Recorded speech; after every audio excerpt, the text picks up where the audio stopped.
J'ai toujours pensé qu'il n'existait pas une réalité, un chemin, une histoire, mais des réalités, des chemins et des histoires propres à chacun. Là où tu vois une colline, un autre voit une montagne. Là où tu vois une montagne, un autre voit une colline. Nos histoires sont faites de décisions, de victoires, de déceptions et bien plus encore. Ce n'est pas parce qu'on ne vit pas la même chose qu'on ne peut pas se comprendre. Tout commence par un échange. Puis vient l'inspiration, l'identification, la prise de conscience et l'évolution. Et maintenant, découvrons ensemble chaque histoire.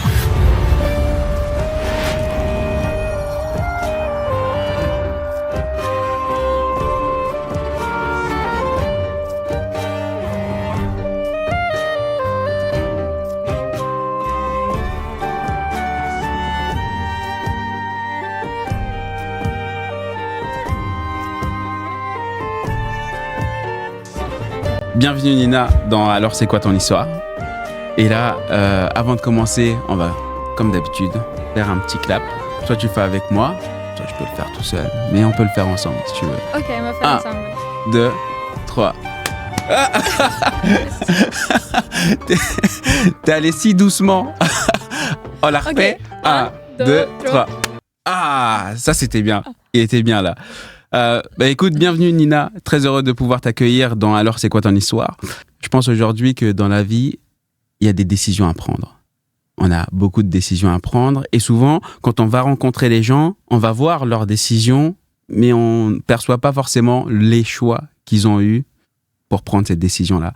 Et finalement, ça vient rejoindre le titre du podcast qui est Alors c'est quoi ton histoire ? Parce qu'on s'intéresse au chemin, bien qu'on s'intéresse aussi aux résultats. Ce qui est important aussi là, c'est le chemin. Donc, on va s'intéresser à ton chemin, Nina. Et avant ça, il y a le speedrun question. Let's go, Nina. Let's go. Première question, ton prénom ? Nina. Je m'appelle Nina. Ok. Ta profession aujourd'hui ? Donc, je suis médecin, je suis scientifique et je suis entrepreneur. D'accord. Et tu fais ça depuis quand alors ? Quelle est aujourd'hui la phrase pour toi qui t'a mindfuck, ou du moins qui a changé, qui a fait un shift chez toi ? Всё в глазах смотрящего. Everything in the eyes of who's looking. Tout est dans les yeux, dans les yeux qui regarde. D'accord. C'était quoi la première langue Mon première langue, c'est la russe. D'accord. Deuxième, c'est anglais. Okay. Troisième, c'est portugais. Et quatrième, c'est français. Et j'apprends aussi le chinois et l'espagnol. D'accord. Oui. Okay. J'aime bien les langues différentes. Mais ouais, on dirait bien, ouais. Parce que je trouve que c'est super important dans notre monde parler avec plusieurs gens, avoir plusieurs cultures, voir ces plusieurs cultures et comment la manière de parler avec les gens, tu peux avoir la vraie vie quand tu parles à son langue. Et donc pourquoi cette phrase-là est un mindfuck, ou du moins pour quelle raison elle a changé quelque chose chez toi ? Je pense que cette phrase, elle donne la vraie vie pour notre monde, pour notre mentalité, pour les différentes générations. Parce que maintenant, beaucoup de gens, ils sont c'est un peu difficile dans les politiques, un peu difficile dans l'économie, dans les relations qui se passent dans le monde. Et je pense que la phrase, elle montre que par exemple, on peut avoir la même situation, mais toi, tu vois cette situation, par exemple, comme quelque chose de mal. Moi, je vois cette situation comme quelque chose d'incroyable. Et on a on a la même situation. Par exemple, quelqu'un qui existe, et moi, je dis, ah, waouh, cette personne incroyable, tu dis différent. Et je pense ça, il faut parfois poser la question soi-même et pour comprendre, est-ce qu'on a toujours raison? Est-ce qu'on a vrai voir les situations, personnes, quelque chose? Ouais. Et ça, j'aimerais bien que les gens sont plus ouverts pour les autres, plus gentils pour les autres et plus regardent et comprendre cette phrase que comme est beauté dans les yeux de celui qui regarde. Et les situations, tout dans les yeux de celui qui regarde. Donc, ça, c'est cette phrase, mais c'est mon phrase. Ouais. Et juste un jour, j'ai compris que, waouh, cette situation est la même, mais on regarde les différents. Ouais. D'où viendrait la source, en fait, de ce regard différent que les gens peuvent avoir d'une même situation?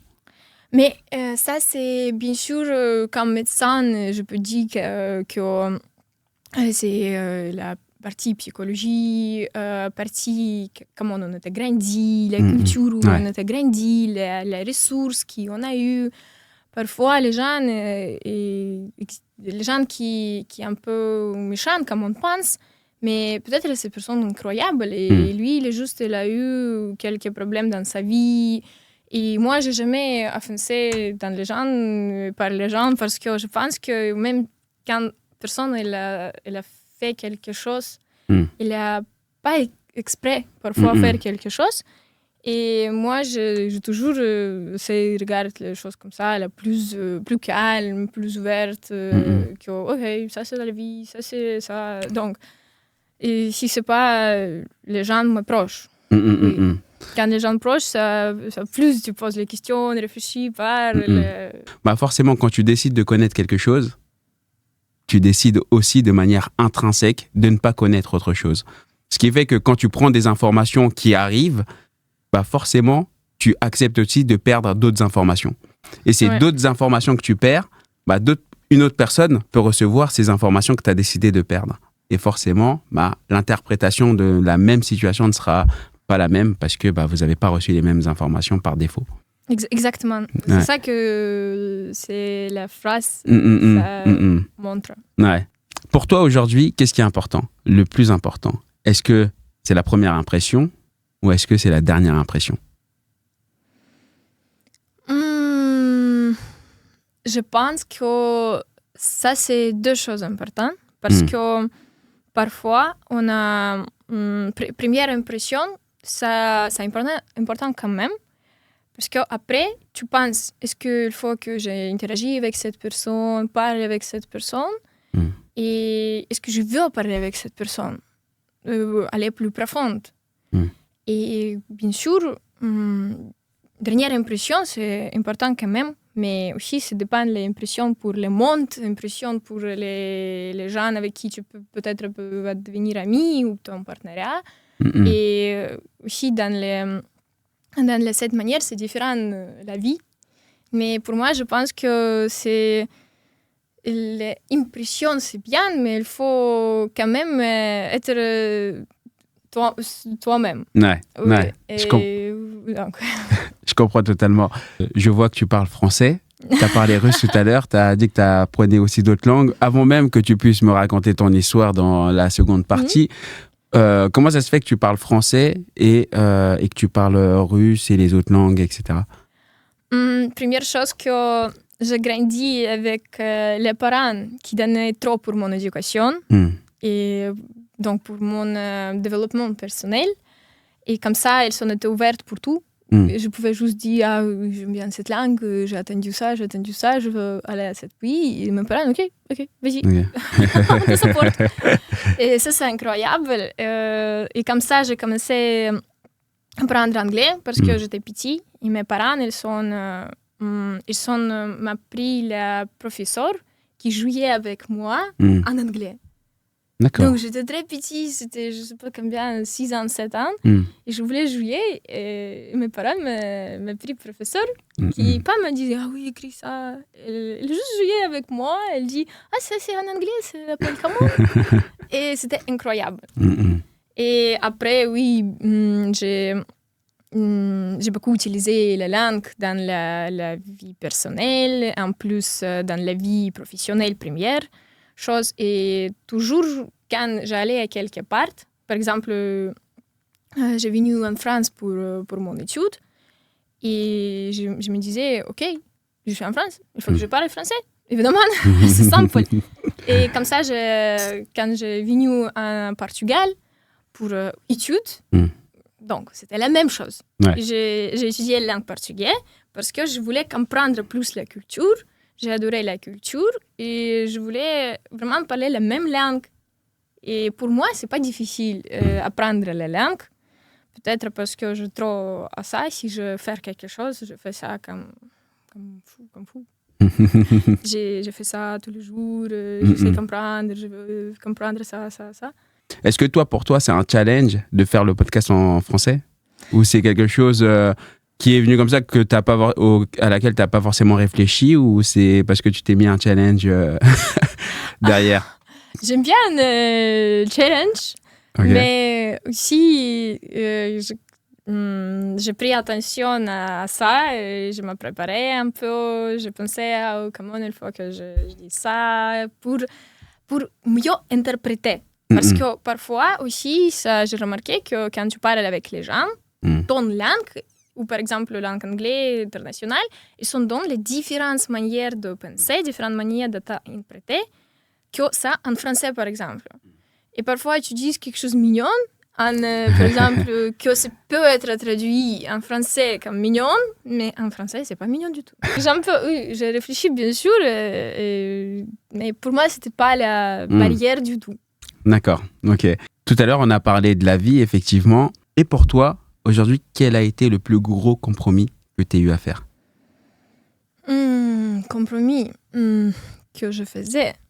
Je pense ça c'est plus la vie personnelle que professionnelle. Non, professionnelle, c'est tout clair. D'accord. La vie personnelle, je pense c'est ça que je fais beaucoup le compromis. Parce que parfois, en plus, je suis une personne internationale. Donc, j'ai beaucoup d'amis partout. Et les collègues, donc c'est différent. J'ai toujours essayé de voir pas dans une seule chose, oui, c'est que ça. J'essaye toujours de regarder plusieurs langues, plusieurs pensées que c'est possible. Et donc, par rapport à ça, oui, parfois il faut faire le compromis, parce que peut-être si moi je fais non, c'est que ça marche pas. Donc, voilà. C'est pas le plus gros compromis que je faisais, mais c'est vrai que dans la vie personnelle, je pense que je fais plus le compromis que la vie professionnelle. La vie professionnelle. Ouais. Et ce sont des compromis pour toi, à un moment donné, que tu regrettes, ou il y a une autre manière de penser derrière pour toi? Non, je regrette rien. Parce que c'est la décision, tu prends la décision et voilà. Ok. Un moment où tu t'es sentie complètement seule? Oui, c'était plusieurs fois. Et c'était la première fois quand je faisais mon premier start-up. D'accord. C'était le premier produit que je faisais, que je créais. C'était l'application pour les gens avec AVC. Et donc, c'était la première chose.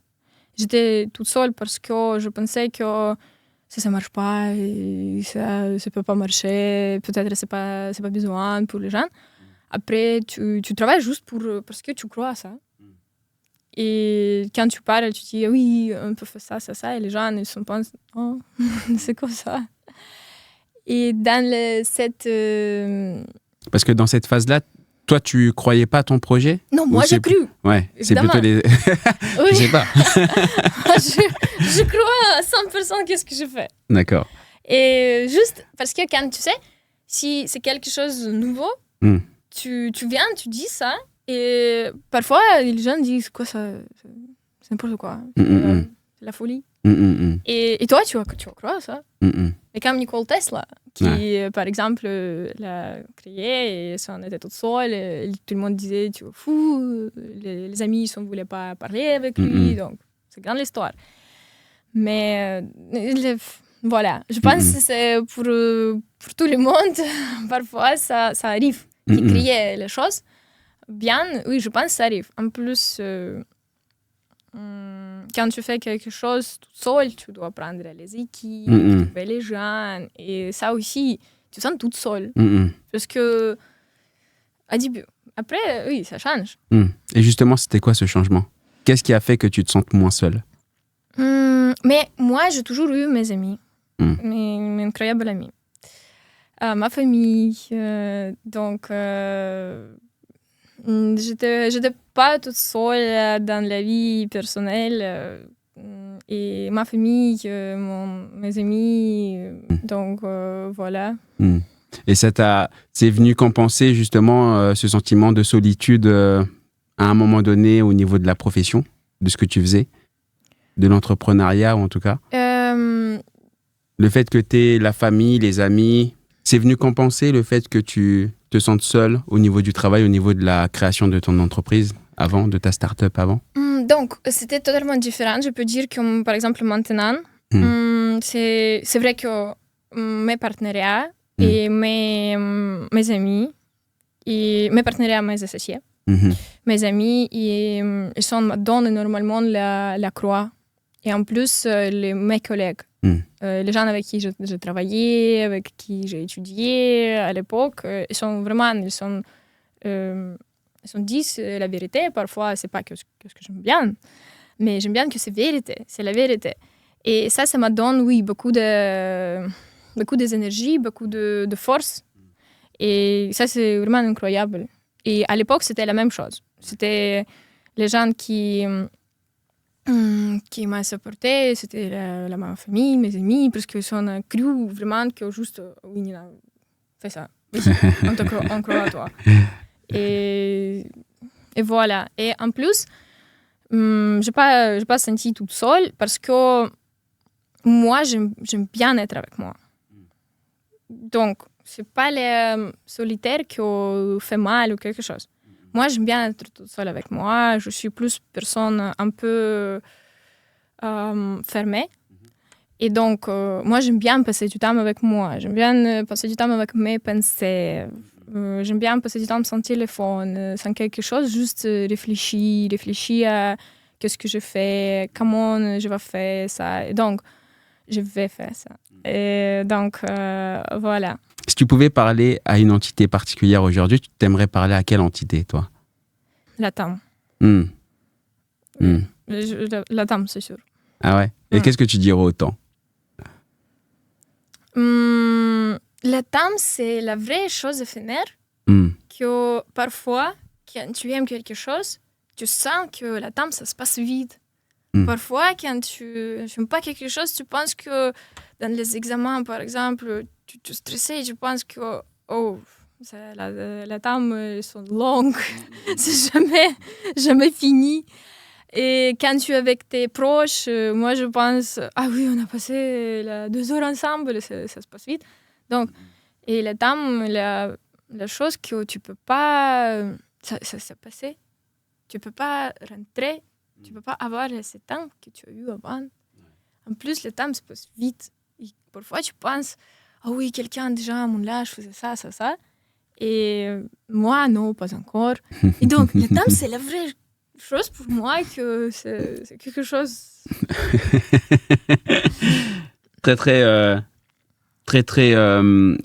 changeant, où la conception du moins peut changer à un moment ou un autre en fonction de la circonstance, ouais, c'est clair. Parce qu'aujourd'hui, avec ton entreprise, tu voudrais améliorer la longévité de quelle manière?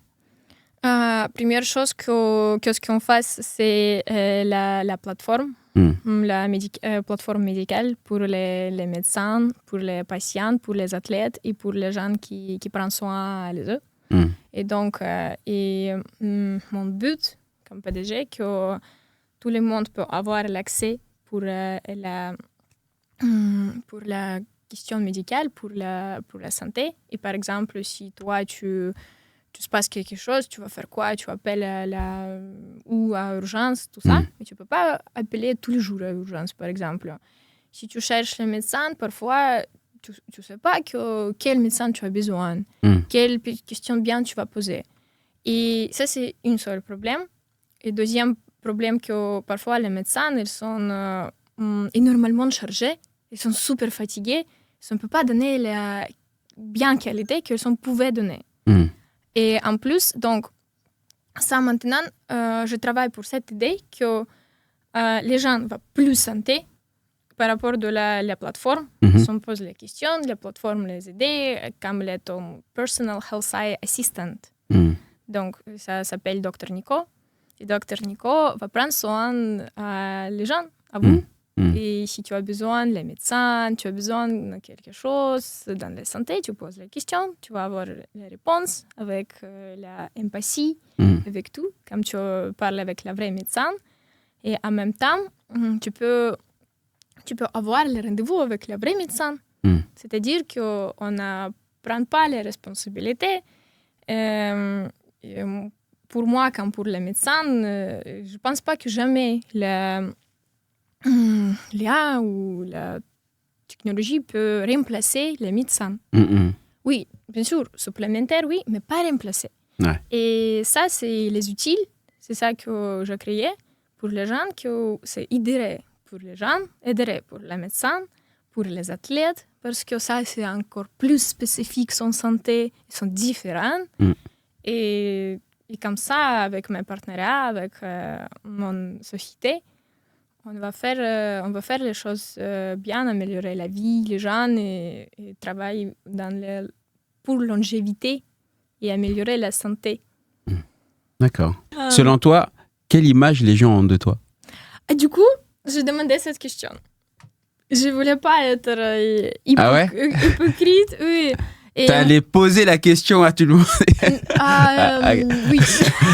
D'accord. Pas tout le monde. Ouais. Mais j'ai posé les questions pour les gens qui un peu plus proches et donc qui je connais. Mais j'ai demandé la vraie. Je voulais la vérité. Donc la réponse... et les gens qui disaient que moi, je suis une personne un peu froide. Donc, on dit que si on te voit dans la rue, on dit qu'elle est très froide, elle est très, très fermée et tout ça.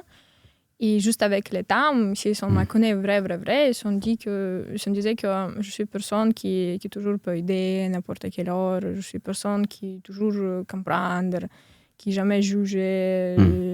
Les amis disaient que si ça se passe quelque chose, je suis personne avec qui je peux parler, n'importe quoi ce qui se passe. Et je pense, oui, c'est ça la vie, oui, les gens. Et en plus que, aussi que je pense trop au travail, et trop à la vie professionnelle. Mais je peux pas dire que c'est la vie professionnelle, je peux plus dire que c'est les choses que je fais, les choses que je veux changer, que je veux améliorer. Ouais. Donc, je me dis que tu as trop dans ça, trop dans le travail, trop dans ton entreprise, les choses que tu fais. Et ça, c'est vraiment que ça me voit plus de personnes qui a ça. Et pour toi, quelle image tu as de toi? Tu sais, c'est dur à dire parce que c'est psychologiquement, c'est l'humain qu'on toujours voudrait nous voir les meilleurs, on est incroyable, on est plus gentil le monde, on est plus... Voilà. Donc, oui, bien sûr, je peux m'estimer, j'ai posé les questions, pour moi, c'est vraiment intéressant. Première chose que étudier toi-même. Et après, regarder les gens qui sont à côté de toi, qui fassent quelque chose avec toi, interagir avec toi. Mais je ne peux pas donner la réponse directe. Je préfère rester pour moi. Ouais. Parce que moi, je pense que j'ai trop de demandes sur moi. Et j'aime bien ça. Parce que... Tu t'exiges beaucoup de choses? Oui. Parfois, moi, j'exige énormément. Et même que je faisais les études en même temps avec le travail, toujours, toute ma vie. Pour moi, ce n'est pas quelque chose de bizarre. Pour moi, c'est juste que je pensais que je ne veux pas juste, par exemple, être étudiante. Je veux apprendre et direct utiliser. En plus, je ne voulais pas que... c'était pas par rapport de gagner de l'argent. C'était aussi, oui, pour ça. Parce que j'aime bien être indépendante. J'ai toujours été indépendante personne. Mais en même temps, je voulais faire quelque chose et donner pour les gens. Donc, je peux dire que ça c'est un peu exagérant, je trouve. Et si je fais quelque chose, je veux que ça c'est super bien en qualité, que ça fait que si c'est pas fait, que moi je suis pas satisfait, non, je veux pas montrer, je veux pas parler à ça, je veux finir, je veux faire tout est clair, tout est bien. Donc, je pense parfois c'est trop. Même si c'est dans la vie avec les gens, parfois les gens sont ah oui, ton belle c'est ça. Moi, j'essaie de comprendre, parler. Donc, moi, je veux voir un plus. Et je pense dans ça, j'exagère énormément en moi. Mais par contre, jamais dans les gens proches. C'est ça qui est vraiment drôle. Ouais. Jamais, je demande pas les choses, les gens proches, jamais. Ils sont là, ils sont comme ils sont. Et entre ce que les gens pensent de toi et ce que toi, tu penses de toi, tu penses que, est-ce qu'il y a à un moment donné une discordance, une concordance entre ce que eux ils pensent de toi et toi, ce que tu penses de toi? Finalement, si je reformulais ma question même autrement en une seule, quelle image, toi, tu aimerais que les gens aient de toi? Donc, première chose que je pense parfois c'est pas les images que les gens peuvent avoir à moi, c'est la vérité. Mais par contre, je sais que les gens parfois pensent que je suis froid, et c'est vrai, parce que moi, je suis personne discrète et j'aime pas trop parler à moi. En plus, je préfère les choses plus, comme c'est-à-dire dans les... Pas montrer tout le monde. Même que j'ai Instagram, oui, mais j'essaie de montrer aussi là-bas les choses comme culturelles, mon projet et tout ça, mais pas les choses personnelles. Pour moi, c'est vraiment à moi. Et tout ce qui est proche à moi, je n'aime pas montrer. J'aime pas discuter. Je préfère quand tout c'est vraiment super proche, c'est super fermé.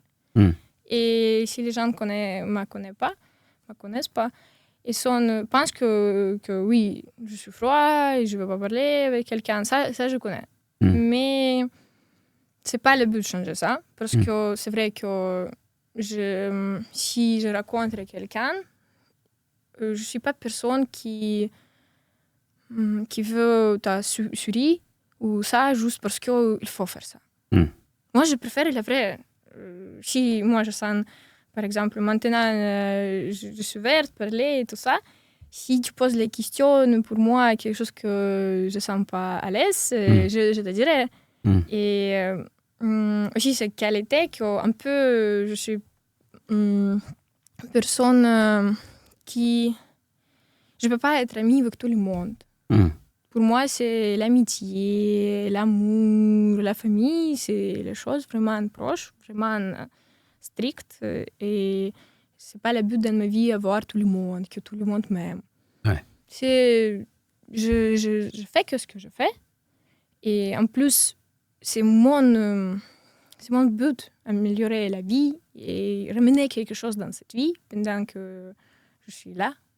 Et c'est pas pour que les gens m'aiment bien ou m'aiment pas. Oui, je peux être peut-être pour quelqu'un une mauvaise personne, mais c'est pas les choses que je peux faire quelque chose. Et moi, je peux pas interagir avec tout le monde. Parce que moi, je toujours dans ma tête les choses que je fais. Je trop pense à... Toujours, je me surveille, je pense à travail, à mon entreprise. J'allais m'endormir, je pense à ça. Je toujours pense à ça. J'adore ça. Et en même temps, je pense que les gens, parfois, ils sont pas avec moi ou quelque chose.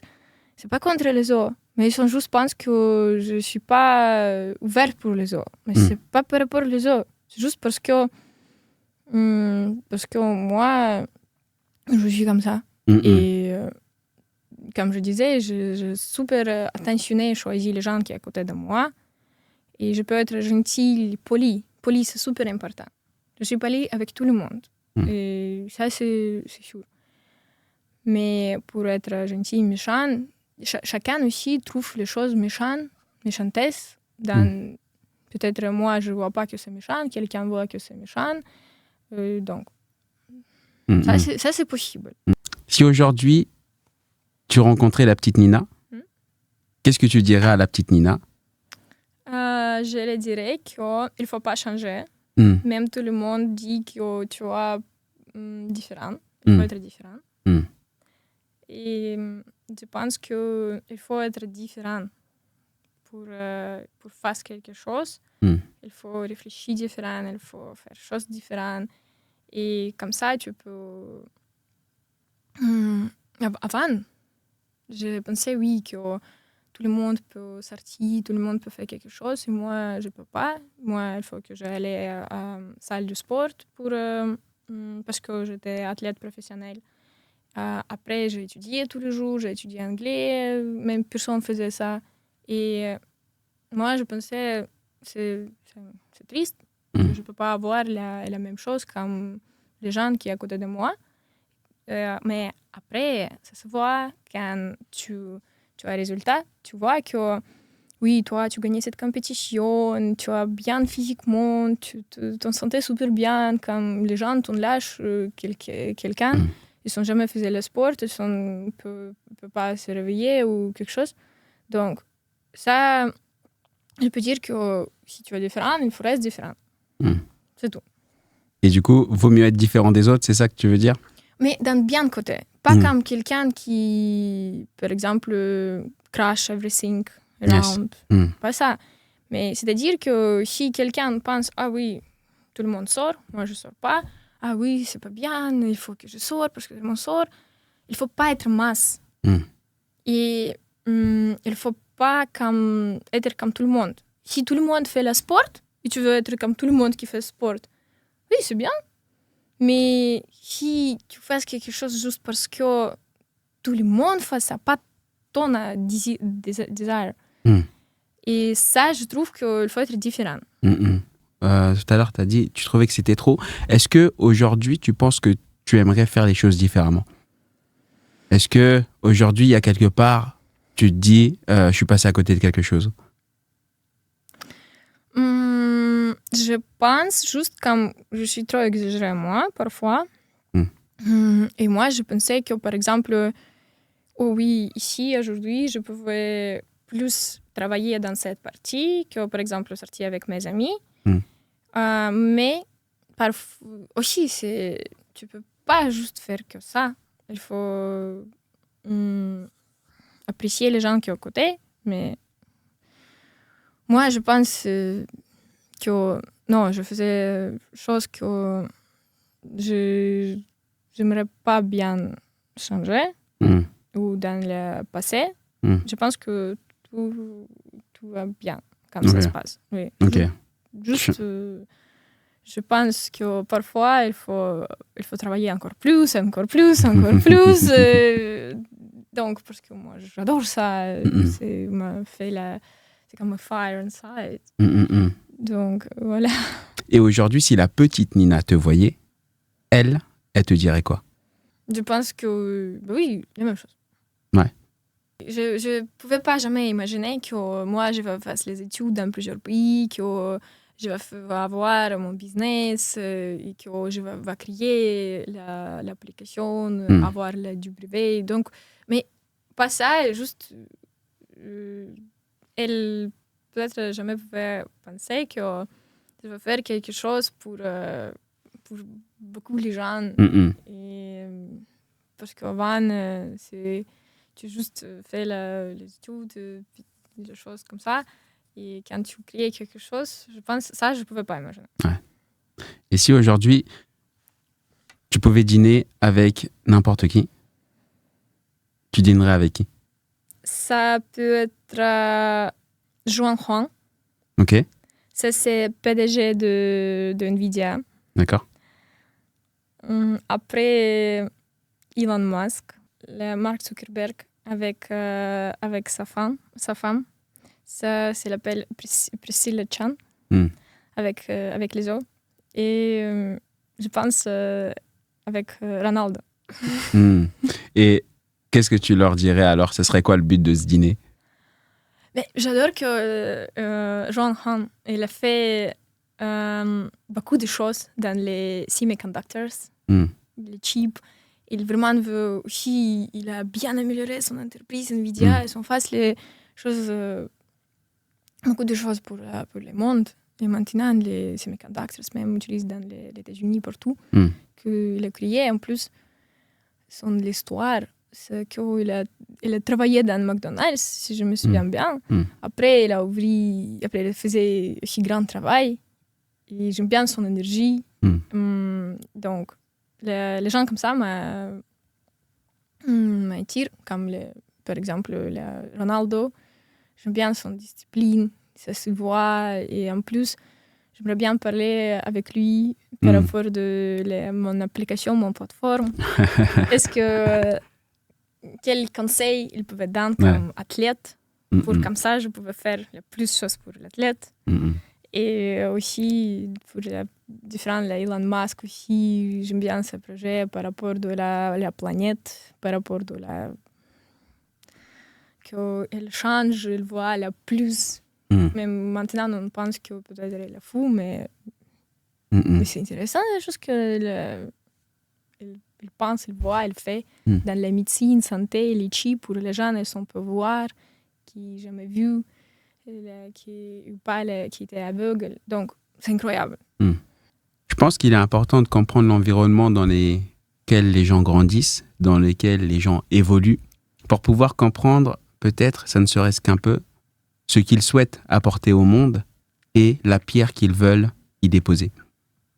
Et donc pour ça, j'ai une question pour toi, Nina.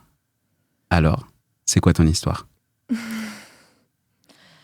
Donc, mon histoire, c'est... je voulais être... quand j'étais petit, je faisais beaucoup le sport, beaucoup d'études, beaucoup j'ai eu beaucoup d'éducation. C'était pas que les études de l'école, c'était en plus les langues, c'était l'art. Donc, mes parents, ils m'ont donné beaucoup de choses pour développer moi. Et on a beaucoup passé du temps ensemble avec ma famille. Après, c'était la chose que vraiment m'a donné pour arrêter de réfléchir. Quand mon père, c'était la faute de la médecin, il était santé, mais il était bien-être. Mais après, c'était la faute critique. Et j'ai vu tout ça et ça m'a posé plusieurs questions et j'ai changé. J'ai grandi direct après ça. Et j'allais à l'école de la médecine parce que je voulais je voulais changer ce système. Pourquoi les médecins ont fait la faute. Et j'étais avec le maximalisme de jeunesse. J'ai beaucoup travaillé, étudié, je voulais apprendre tous les jours, je faisais ça. J'ai eu beaucoup de cours supplémentaires, je voulais en même temps faire ça, et je faisais. Mais après, oui, par exemple, j'ai aussi aidé beaucoup les gens. Quand je travaillais dans l'hôpital, quand j'ai aidé les gens qui juste m'appelaient parce que ça me connaît. Et j'ai toujours été ouverte pour le conseil, la santé médicale. Et pour moi, c'était la vraie vie qu'il faut aider les gens, il faut améliorer son santé. Et après, quand j'étais en train de finir mon étude, c'était d'autres, la grande partie qui m'a changé ça, c'était que j'ai perdu mon frère. Il était comme mon meilleur ami.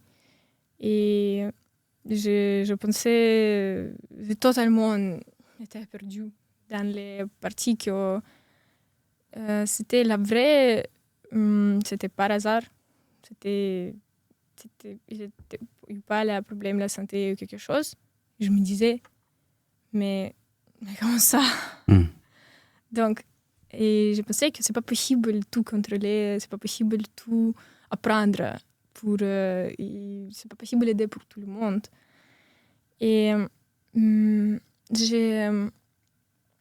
j'ai commencé à être plus posée et plus réfléchie dans que oui, c'est pas possible de faire tout, c'est pas possible d'aider tout le monde, mais par contre, j'adore médecine, j'adore santé, je veux garder cet avis. Et c'est pour ça que je voulais toujours créer la chose, le produit qui peut aider les gens, qui peut améliorer la vie, qui peut améliorer la longévité. Donc, et je toujours pense à mon frère, à mon père, parce que c'était l'histoire contrariée. Mais ça m'a donné beaucoup de pensées. Peut-être pour ça, parfois, je réfléchis beaucoup pour les choses simples. Mais c'est beaucoup, ça te donne la différente manière de la vie. Et avant, j'ai lu énormément de la philosophie parce que je pensais, mais pourquoi comme ça? Et c'est juste, c'est la vie. Donc, et ça, c'était la partie quand tu même si tu veux pas, mais tu deviens un peu différent parce que c'est la chose que tu as eue. C'est pas tout le monde qui a eu. Ça se voit que la relation entre les gens, parfois, tu sens plus profonde, plus impossible, parce que tu as eu les histoires comme ça. Et ça donnait beaucoup de réflexion pour ce que je fais. Donc, voilà. Et en plus, j'ai toujours aimé apprendre. Toujours aimé apprendre et donner. C'est vrai que maintenant, c'est beaucoup de consommation. Et moi, j'aime bien donner. J'aime bien donner les choses que je fais. En plus, j'aime bien les choses qui peuvent changer notre avenir. C'est la vraie dans moi. Donc, et en plus, j'aime trop travailler. Je pense que c'est les parents qui bien fait. Et avec tous ces passages justement qui viennent changer les décès, les pertes de proches, comment tu rebondis après ça? Quel est l'effet sur toi? Parce qu'effectivement, ça doit être compliqué. Est-ce que tu vois la différence entre la Nina d'avant et la Nina d'après? Première chose que je pense, j'ai commencé plus à apprécier les gens proches. C'est-à-dire que parfois, on juste la vie, notre vie. On pense, oui, c'est maman, c'est papa, c'est les frères, sœurs, les amis, mais c'est normal, c'est toujours comme ça. Et quand tu perds quelque chose, tu comprends que, bah oui, non, aujourd'hui tu peux avoir, demain, non. Et ça, j'ai devenu automatiquement plus attentionnée à les gens proches, plus apprécier les sons quand ils sont à côté. Deuxième chose, je pense... c'était deux différents effets. Après la situation avec mon père, c'était plus que je voulais que travailler, que étudier 6 ans. Je faisais que des études. C'était même pendant les vacances, c'était les études, mais dans d'autres pays. C'était la stage, mais dans d'autres pays, j'ai passé les concours pour ça. Donc, ça c'était le deuxième effet. Même que c'est mieux que tu fasses tout, tu peux donner tout, mais tu peux pas contrôler tout. Ouais, qu'est-ce qui t'a fait tenir bon? Qu'est-ce qui t'a permis de garder le sourire, de continuer à avancer? Mais aussi ma famille, mes proches. En plus, je pense que mon frère et mon père, ils ont été les gens incroyables. Ils ont fait beaucoup de choses pour... Il a créé les choses, donc c'est la mémoire. Ouais. Et aussi le caractère. Ouais. Donc, aujourd'hui, si je t'enlevais ton métier, ton statut, oui. T'es quoi? T'es qui? C'est mon entreprise ou Ouais, si je t'enlève tout.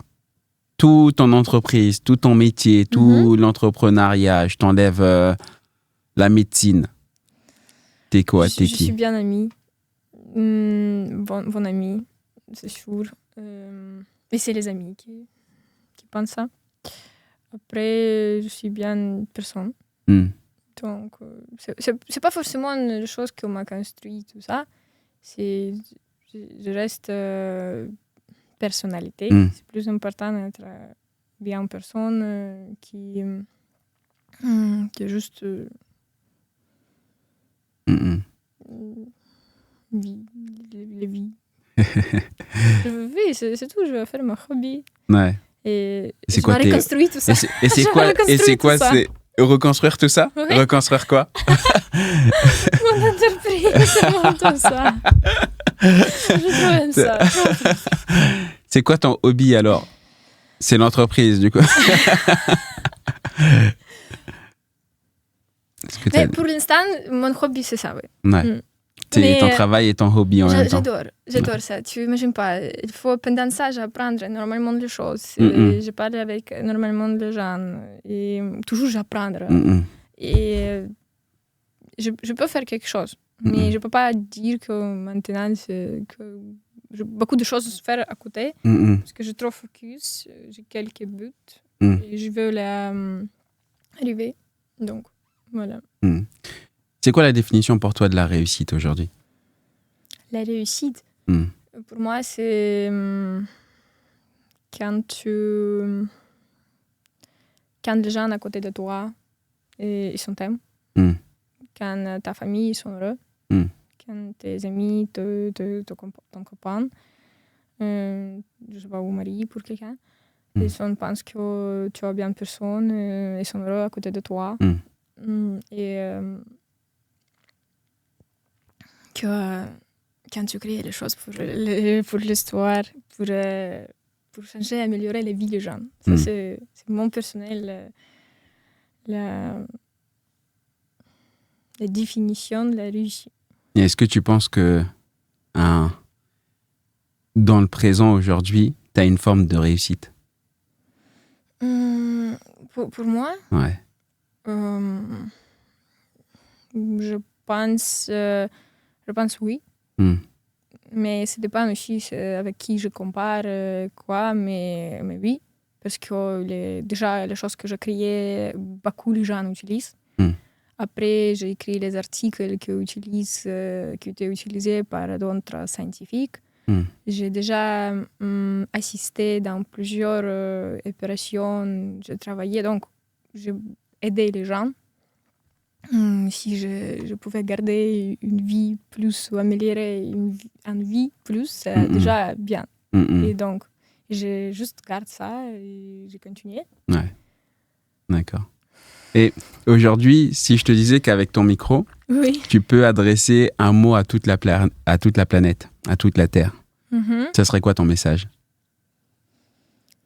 Mon message que les gens, il ne faut pas être très égoïste. Et il faut penser à les gens à côté. Et il faut rester quelque chose après vous. Ça peut être la famille, les enfants, ça peut être les grandes entreprises, ça peut être les articles, ça peut être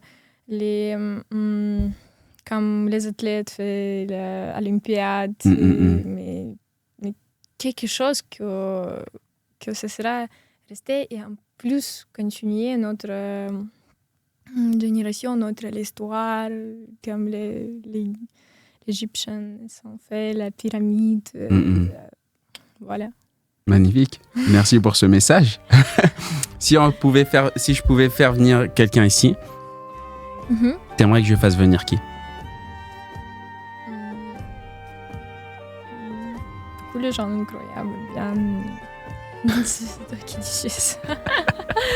Vas-y, donne-moi un nom. Ah non. Et, tu peux inviter Elon Musk pour moi? Qui ça? Elon Musk? Ok. Bah écoute, peut-être un jour. Merci pour ce challenge. Je vais aller... J'y compte bien. Il y en a un qui m'a dit Zidane. Et là, on me dit Elon Musk. Je vais y aller. T'inquiète pas. On arrive à la fin de l'épisode. On fait un petit clap de la fin ensemble? Oui. 1, ok. 2, 3.